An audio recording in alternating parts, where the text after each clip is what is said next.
Chapter 22. The Smugglers. Dante had not been a day on board before he had a very clear idea of the men with whom his lot had been cast. Without having been in the school of the Abbey Feria, the worthy master of Legio Romoli, the name of the Genoese Tartan, knew a smattering of all the tongues spoken on the shores of that large lake called the Mediterranean. From Arabic to the provincial, and this, while it spared him interpreters, persons always troublesome and frequently indiscreet, gave him great facilities of communication, either with the vessels he met at sea, with the small boats sailing along the coast, or with the people without name, country, or occupation, who are always seen on the quays of seaports, and who live by hidden and mysterious means, which we must suppose to be a direct gift of Providence, as they have no visible means of support. It is fair to assume that Dante was on board a smuggler. At first the captain had received Dante on board with a certain degree of distrust. He was very well known to the customs officers of the coast, and as there was between these worthies and himself a perpetual battle of wits, he had at first thought that Dante might be an emissary of these industrious guardians of rights and duties, who perhaps employed this ingenious means of learning some of the secrets of his trade. But the skillful manner in which Dante had handled the leak had entirely reassured him, and then when he saw the light plume of smoke floating above the bastion of the Chateau d'If, and heard the distant report, he was instantly struck with the idea that he had on board his vessel one whose coming and going, like that of kings, was accompanied with salutes of artillery. This made him less uneasy, it must be owned, than if the newcomer had proved to be a customs officer. But this supposition also disappeared like the first, when he beheld the perfect tranquillity of his recruit. Edmund thus had the advantage of knowing what the owner was, without the owner knowing who he was, and however the old sailor and his crew tried to pump him, they extracted nothing more from him. He gave accurate descriptions of Naples and Malta, which he knew as well as Marseille, and he held stoutly to his first story. Thus the Genoese, subtle as he was duped by Edmund, in which favor of his mild demeanor, his nautical skill, and his admirable dissimulation pleaded. Moreover, it is possible that the Genoese was one of those shrewd persons who know nothing but what they should know, and believe nothing but what they should believe. In this state of mutual understanding, they reached Leghorn. Here Edmund was to undergo another trial. He was to find out whether he could recognize himself, as he had not seen his own face for 14 years. He had preserved a tolerably good remembrance of what the youth had been, and was now to find out what the man had become. His comrades believed that his vow was fulfilled, as he had 20 times touched at Leghorn. He remembered a barber in St. Ferdinand Street. He went there to have his beard and hair cut. The barber gazed in amazement at this man with the long, thick and black hair and beard, which gave the head the appearance of one of today's portraits. At this period, it was not the fashion to wear so large a beard and hair so long. Now a barber would only be surprised if a man gifted with such advantages should consent voluntarily to deprive himself of them. The Leghorn barber said nothing and went to work. When the operation was concluded, and Edmund felt that his chin was completely smooth, and his hair reduced to its usual length, he asked for a looking-glass. He was now, as we have said, 33 years of age, and his 14 years' imprisonment had produced a great transformation in his appearance. Dante had entered the Chateau d'If with the round, open, smiling face of a young and happy man, with whom the early paths of life had been smooth, and who anticipates a future corresponding with his past. This was now all changed. The oval face was lengthened. His smiling mouth had assumed the firm and marked lines which betoken resolution. His eyebrows were arched beneath a brow furrowed with thought. His eyes were full of melancholy, and from their depths occasionally sparkled gloomy fires of misanthropy and hatred. His complexion, so long kept from the sun, had now that pale color which produces, when the features are encircled with black hair, the aristocratic beauty of the man of the north.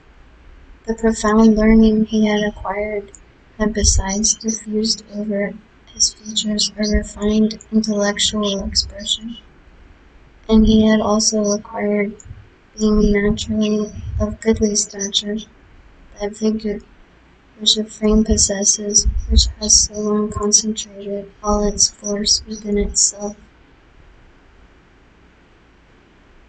To the elegance of a nervous and slight form had succeeded the solidity of a rounded and muscular figure.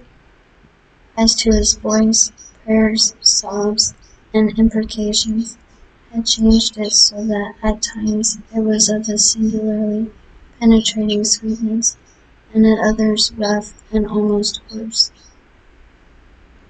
Moreover, from being so long in twilight or darkness, his eyes had acquired the faculty of distinguishing objects in the night, common to the hyena and the wolf. Edmund smiled when he beheld himself. It was impossible that his best friend, if indeed he had a new friend left, could recognize him. He could not recognize himself.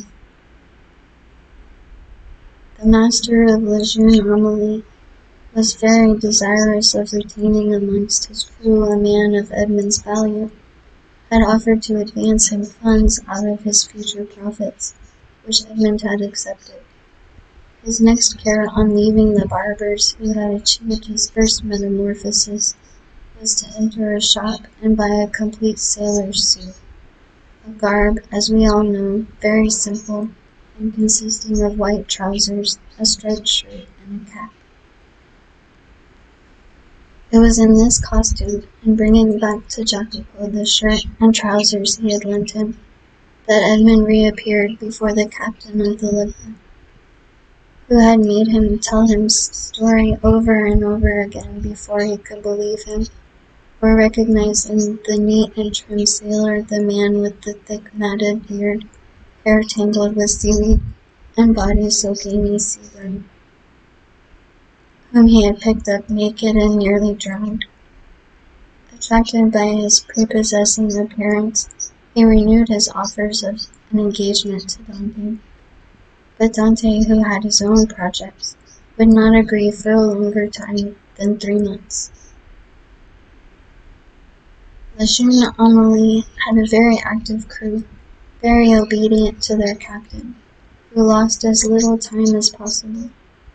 He had scarcely been a week at Leghorn before the hold of his vessel was filled with printed muslins, contraband cottons, English powder, and tobacco, on which the excise had forgotten to put its mark.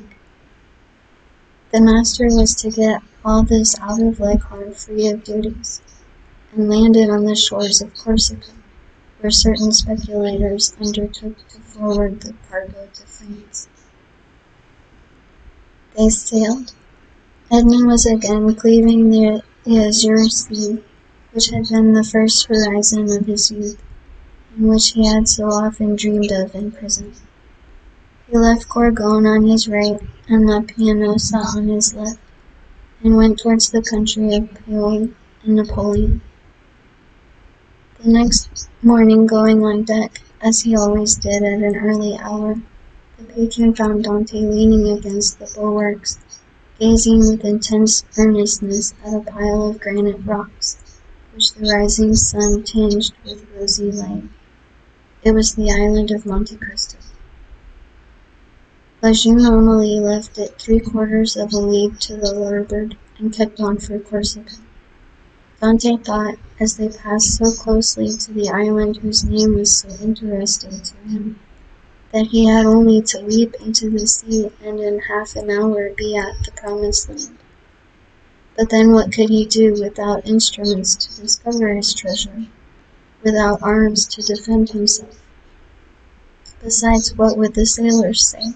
What would the patron think? He must wait. Fortunately, Dante had learned how to wait. He had waited 14 years for his liberty, and now he was free. He could wait at least 6 months or a year for wealth. Would he not have accepted liberty without riches if it had been offered to him? Besides, were not those riches chimerical, offspring of the brain of the poor Abbé Faria? Had they not died with him? It is true the letter of the Cardinal Spada was singularly circumstantial, and Dante repeated it to himself from one end to the other, for he had not forgotten a word. Evening came, and Edmund saw the island tinged with the shades of twilight, and then disappear in the darkness from all eyes but his own, for he, with vision accustomed to the gloom of a prison, continued to behold it last of all, for he remained alone upon deck. The next morn broke off the coast of Illyria. All day they coasted, and in the evening saw fires lighted on land. The position of these was no doubt a signal for landing, for a ship's lantern was hung up at the masthead instead of the streamer, and they came to within a gunshot of the shore. Dante noticed that the captain of La June had, as he neared the land, mounted 2 small culverins, which, without making much noise, can throw a 4-ounce ball 1,000 paces or so. But on this occasion the precaution was superfluous, and everything proceeded with the utmost smoothness and politeness. 4 shallops came off with very little noise alongside the Luga, which no doubt, in acknowledgment of the compliment, lowered her shallop into the sea, and the 5 boats worked so well that by 2 o'clock in the morning all the cargo was out of La June and on terra firma. The same night, such a man of regularity was the patron of La June. The provists were divided, and each man had 100 Tuscan livres, or about 80 francs. But the voyage was not ended. They turned the bowsprit towards Sardinia, where they intended to take in a cargo, which was to replace what had been discharged. The second operation was as successful as the first. The June was in luck. This new cargo was destined for the coast of the Duchy of Lucca, and consisted almost entirely of Havana cigars, sherry, and Malaga wines. There they had a bit of a skirmish in getting rid of the duties. The excise was, in truth, the everlasting enemy of the patron of La June. The customs officer was laid low, and 2 sailors wounded. Dante was one of the latter, a ball having touched him in the shoulder. Dante was almost glad of this affray, and almost pleased at being wounded, for they were rude lessons which taught him with what eye he could view danger, and with what endurance he could bear suffering. He had contemplated danger with a smile, and when wounded had exclaimed, like the great philosopher, "Pain, thou art not an evil." He had moreover looked upon the customs officer wounded to death, and whether from the heat of blood produced by the encounter, or the chill of human sentiment, this sight had made but slight impression upon him. Dante was on the way he desired to follow, and was moving towards the end he wished to achieve. His heart was in a fair way of petrifying in his bosom. Jacopo, seeing him fall, had believed him killed, and rushing towards him raised him up, and then attended to him with all the kindness of a devoted comrade. This world was not then so good as Dr. Pangloss believed, neither was it so wicked as Dante thought it, since this man, who had nothing to expect from his comrade but the inheritance of his share of the prize money, manifested so much sorrow when he saw him fall. Fortunately, as we have said, Edmund was only wounded, and with certain herbs gathered at certain seasons and sold to the smugglers by the old Sardinian woman, the wound soon closed. Edmund then resolved to try Jacopo, and offered him in return for his attention a share of his prize money, but Jacopo refused it indignantly. As a result of the sympathetic devotion which Jacopo had from the first bestowed on Edmund, the latter was moved to a certain degree of affection. But this sufficed for Jacopo, who instinctively felt that Edmund had a right to superiority of position, a superiority which Edmund had concealed from all others, and from this time the kindness which Edmund showed him was enough for the brave seaman. Then in the long days on board ship, when the vessel, gliding on with security over the azure sea, required no care but the hand of the helmsman, thanks to the favorable winds that swelled her sails, Edmund, with a chart in his hand, became the instructor of Jacopo, as the poor Abbe Febbi had been his tutor. He pointed out to him the bearings of the coast, explained to him the variations of the compass, and taught him to read in that vast book opened over our heads which they call heaven, and where God writes in azure with letters of diamonds. And when Jacopo inquired of him, "What is the use of teaching all these things to a poor sailor like me?"